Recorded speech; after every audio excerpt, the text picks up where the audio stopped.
Hello, greetings, welcome, Strenuous Life TV family.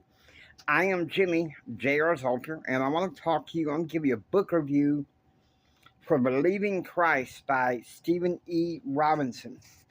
Now, Mr. Robinson is a professor of religious studies at Brigham Young University.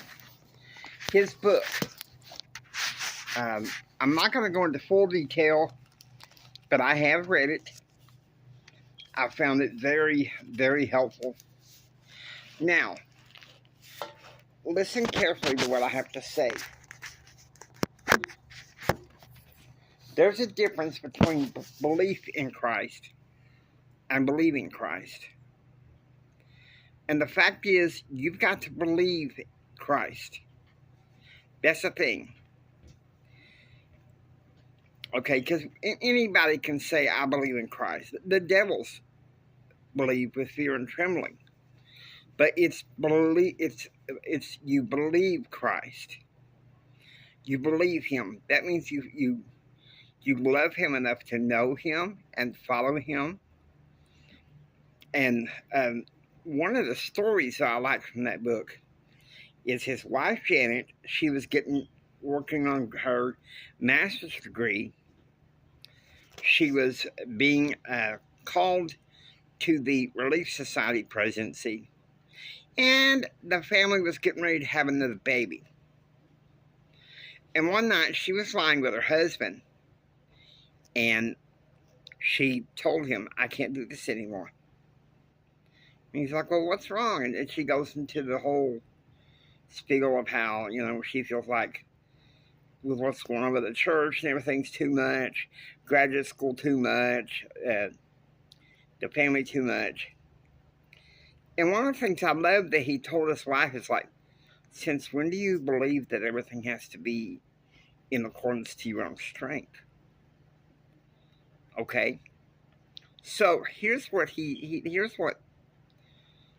said. He analyzed this verse in the Book of Mormon, 2 Nephi chapter 25, verse 23. For we know that we are saved by grace after all we can do.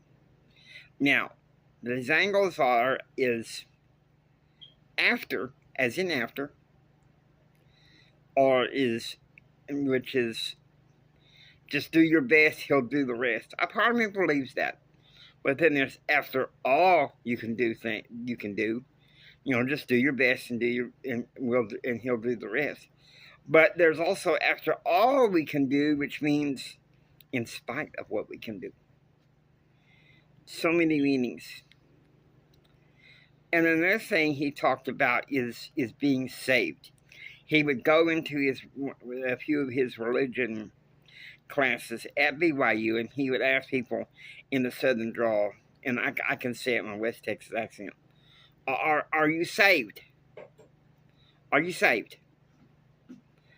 Now, what that means is in so many ways. The basic knowledge of what I had as an old Baptist boy, I still believe it, is that we say a prayer confessing that we know that we're a sinner, repenting of the sins, believing that Jesus Christ is the Son of God, that he died for our sins, he rose from the grave, and to come into our heart and life. Okay? And people come ask me, can you give a date in which you know when Jesus came into your heart? I can do that easy.